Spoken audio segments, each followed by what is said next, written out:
Well, hello and welcome to this episode of Small Business Matters. My name is Gary Stockton with Experian, and for today's episode, you're in for a real treat. I'm delighted to introduce our guest, small business expert and author Chris Brogan. In addition to being a sought-after keynote speaker and showrunner of The Backpack Show, Chris is an executive-level strategist and CEO advisor. He's the president of Chris Brogan Media, offering brand and digital content strategy as well as business strategy advisory services. Now, if that were not enough, he's a New York Times best-selling author of 9 books and counting. He's working on his 10th, The Backpack. Chris has spoken for or consulted with the biggest brands you know, including Disney, Coke, Google, GM, and Microsoft, to name a few. And we want to talk to him about storytelling. Chris, welcome to the Small Business Matters podcast. Such a pleasure. Gary, thanks for having me on. Well, I've been waiting to speak with you for quite a long time about this topic because I see so much evidence of the storytelling that you're doing on a daily basis with people. But for small businesses, I think storytelling can be a bit of a challenge when you've got your fingers in the weeds, so to speak. But why do you think stories are becoming such an important tool for growing a successful small business? I love to say to people that story is the basic unit of memory. If you think about the things that you remember most, you remember them usually because there's a bit of a story around it. So if I say, what was it like at your first job? You remember a story from your first job. You don't remember your wages. You don't remember what your duties were. You don't remember some bulleted list. You remember, well, there was this one time that I got in trouble because I didn't really know what this word meant and I acted like I did and all this stuff befell me. Right. So we remember in stories. So if story is the basic unit of memory, why aren't we leaning on that a lot more in our business? Partly because people hear story and they think of, I don't know, princesses and dragons and sword play or something. And what they don't understand is story just means an account of events. So I could say right before this, I went out and got iced coffee. It would be the least interesting story the world had ever heard, Gary. But what it is an account of events. What you might then think of or with that story is, oh, so he bought coffee. Why didn't he just make it? What's wrong with the coffee at home? You can infer. So before we go to your next question, the other thing that any business should be thinking about immediately with this particular small business matter is, what stories would my buyer need? What if you sell air conditioner repair, for instance? Air conditioner repair, I couldn't think of a more boring thing to sell. But you might be the kind of person that has to say to me, if you do this every spring before the weather changes from warm heating problems to air conditioning problems, and if you do your maintenance every spring, you're going to have so much better a summer and so much better in autumn. It's going to cost you less money. So the story becomes about savings and timing and prep, and the fact that you're going to really extend the experience of your unit or whatever. And I think that once you hear that, you go, oh, well, I could be a storyteller if that's how it's going to impact my business. And so, hopefully that's a good starting point just for people to realize that I don't mean anything weird or fluffy or stardusty. I mean actual business stories. Yeah. Maybe not overthinking it so much, right? So I think maybe that's where people get stuck is overthinking. Gosh, I've got to tell the great story about my business, and they kind of get stopped there. Do you think people have to be good writers to be a good small business storyteller? I think they have to just be thoughtful writers. I think that to be a storyteller is to say, I gave this some thought. In fact, one thing I feel that storytellers need more than writing skills is they sort of need permission and or reminders that they're not handing this into some school professor. They're not handing this thing that they're putting together to some teacher who's going to judge them or grade them.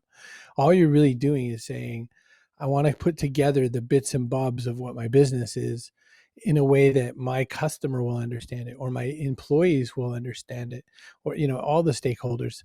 So if you run even a little sandwich shop in a small beach town, you could say, no matter what, our job is to get people in and out, but to never rush them, to give them that feeling that they're the only person in the world, no matter how big the line is, for that moment that we've produced and handed over their sandwich. And maybe that's it. Maybe that's the only story you have to say. It's never a rush. And you then from that teach people at the counter not to say my least favorite customer service phrase ever in my life, no problem. I loathe that, and just replace it with my pleasure. So I think that there's some really simple ways to implement this. And again, you just have to be thoughtful. What does your customer want in that moment? And, even if you go to the McDonald's drive-through, what does someone want at McDonald's? They want it fast, they want it efficient, and they want it to be the same every time. They want consistency is the story of McDonald's. So even if that's not your particular food choice, if you go there, it'll be consistent. And that's what you're aiming for in your business is if someone were to say, I know about this business, I know this, what would you want that to be? And then how do you work to engineer that to be what it is about? Well, Mark Schaeffer told a wonderful story about visiting some friends in Knoxville, Tennessee, in his book Marketing Rebellion. And while there, he noticed the stack of handcrafted soaps from a local company. So he asked his friend why they bought that soap instead of Ivory or Dial, and why did they love that brand? And his friend thought for a moment and said, well, I'm not sure I would say that I love the brand, but I love the hands that made it. And his friend went on to say that she knew the owners and that they made a product that was sustainable, environmentally sound, and they were just good people who treated their employees well. Can you share perhaps some examples of small businesses you've seen who are telling powerful stories, and what made them stand out to you? So depending on whose definition of small, because of course we slice this different ways, there are some new companies I find that are doing interesting storytelling. One time where it's really important to have storytelling is when the product is something that not many people know much about. So for instance, Hum Kombucha out in Oregon, they're a smallish company. But when I say that, they were very small. They were kitchen table batches and farm stand batches, but then they were introduced into places like Target stores and I think Kroger and I think Walmart. And so that's not small anymore. But what they had to explain was everything about kombucha, because it's just not a product that people have a whole lot in many circles. It's not very widely understood. So people were saying things like, well, I hear there's an alcohol content to it. My person's a recovering alcoholic. Should they be drinking this? Should my kids drink this? It's got alcohol. Well, it has some alcohol consistency, but it's almost like when you drink, or eat brandy flavored food, you don't loll around in the bushes afterwards. They had to explain it. Well, is it fermented? I heard it's fermented, like some kind of fermented tea. What's that about? And so the story had to be about how this is great for gut health and how this is a simple product that's made with very natural things. It's very low sugar in a world where there's so many sugary drinks. It does all this incredible stuff to your belly, and it's just generally full of helpful properties. And so that became the story of what they would talk about when they talked about that. And I find that companies that are having to sort of work with a new category or a new approach on a category have the best opportunity to tell a story. Excellent. What if you are working in an industry that's boring? Can you still use storytelling as a tactic for boring or perhaps uninspiring products? I will tie this in a weird way, and then I'll also tell you a story that gives you a sense of how this works well. That happened to me just the other day. So my weird story first is that home pregnancy tests, there were TV commercials for home pregnancy tests. And for a very long time, the commercials were always basically someone looking down at the test and going, we're pregnant. And the joke was sort of, or, the unspoken joke was that that's not always how people want to read that stick. Sometimes it's, phew, we're safe. Yeah. We're not pregnant. And they started making commercials for both outcomes. And so you would see different ones at different times, or maybe in different channels or different demographics. And it was a grand thing because that to me told the story much more realistically for how does someone use that product. Now to tie that to things like credit scores. Some people are like, oh, I'm just really trying to work my credit score up. And other people, like myself, I'm an entrepreneur. Entrepreneurs have the worst credit because a lot of times we put all our own money into the projects. Yep. We get, one client says, forget it. And you cascade a bunch of bad credit indicators down the line. My credit, if last I checked with your company, it said maybe just don't. No, but I got a letter the other day, sort of a status update the other day, because I'm using the service, and they said to me, "Hey, we noticed that you took care of this bill on time. That's great. You should do that more." And I felt oddly like positive. I felt oddly like motivated, and I thought, I can't believe I let marketing just motivate me. But it really did, Gary. I thought, hey, good for me. Maybe I'll go see if there's some other bill I can get ahead of. That's And it awesome. really was a positive feeling. So think about that as a story, right? These are not, we're not making the Matrix here. We're not making the Sixth Sense. You don't get to the end of the movie and go, this is Yeah. just, the story was, hey, Chris, you're doing better than you thought you were. That's a really great story to tell any customer in any business you've ever had. Yeah. Yeah. Positive reinforcement of good behaviors. And we've got a score planner actually on our website that helps entrepreneurs and business owners calculate, what if scenarios on delaying payment versus paying on time. I mean, a lot of it comes down to just paying those bills on time, not overutilizing certain credit lines. They call that the debt to limit ratio. Just those positive behaviors that can, over time, have a very beneficial impact. And then on the consumer side, Experian came out with Boost, which you may have seen on the TV commercials. Regarding writing stories about small business, do you have a framework or approach that helps your stories come together in a way that connects with your audience? I mean, we've heard of the hero's journey. Some people lean on that. Star Wars, I mean, that's based on that framework. But do you have a framework that you work within, or are you just really trying to understand as much as you can about the business that you're working with? So there are a couple different types of tools that might be helpful. One, so things like the hero's journey. Uh, a lot of times, a hero's journey story is a slightly larger kind of story. What's the full origin story of my company? Maybe could fit in a hero journey. Somebody like a Chobani yogurt, for instance, that's a great story in the way it's told, and we made all of our employees owners, and et cetera, et cetera. That's a great use of that story. But there are other kinds of stories, and for instance, in software and planning for software, there's things called agile user stories, and these user stories are basically, this verb does this noun kind of a thing or whatever. So there's these circumstances where you can use really simple tools to tell use case kinds of stories. I think that's one really fast, easy tool for anybody paying attention to this podcast to think about, because let me walk you through it. So you start with, what do I need a customer to think right now? How do I need them to feel while they're thinking that? And what's the simplest way I can walk them through it? So there's a hardware store beside my house. They sell hardware-y things. They sell toilets and pipes and all that sort of thing. And I'm not an especially handy person, so every time I go in there, I'm lost. And to me, the simplest story they could say is, we'll be your guides. We're your Sherpa. You will feel smart when you leave this store. And I would feel so great. And that's the simplest story to tell, right? There's not even the promise is just that, you'll feel confident leaving this store. That's almost like a tagline more than a story. And yet that's what gets done.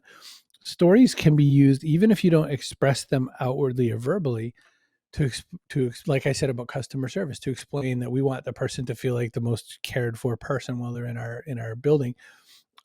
Stories can be used like that, so they don't actually have to be expressed to people. Stories can be expressed to people in places like email marketing, or your advertisements, or in your instruction manuals, or your customer service experience. Even in the phone tree, when someone dials in, and for English press 1 and for Spanish press 2. What happens after there can be scripted like a story. Thanks so much for calling. This is so important. We know that if you're on the phone, then you've either got some questions about something you're thinking about buying, or maybe you've got some challenges with something you've already bought. Let's walk through it together. We're here to make it good for you. There's so many real simple touches that people can make. It can even be in the bill, right? Your invoice isn't closed. It means so much to us that you continue to be our customer. If you ever have a question, here's my cell, right? If you have a small enough business, give them your phone number. What's the very worst thing that's going to happen is that they'll call it. And I know there's some business owners who are panicked that, heaven forbid, the customer try to connect with them. But to me, that's the biggest possible opportunity you could ever have in business, is direct access to your customer. Absolutely, absolutely. And where you share the story, as you were alluding to, I mean, that's so essential. You want to meet your audience where they are. Can you talk a little bit about matching story outlets to the audience? Experian, we're a B2B. Our group at Experian is B2B. We tend to focus more on LinkedIn, Twitter, YouTube now. The podcast, this is a new podcast for us. And we want to reach small businesses with this podcast. But I probably wouldn't spend a lot of time on TikTok, a lot of time on the consumer-facing social outlets with stories, because I'm not sure the audience would be there for us. Am I wrong?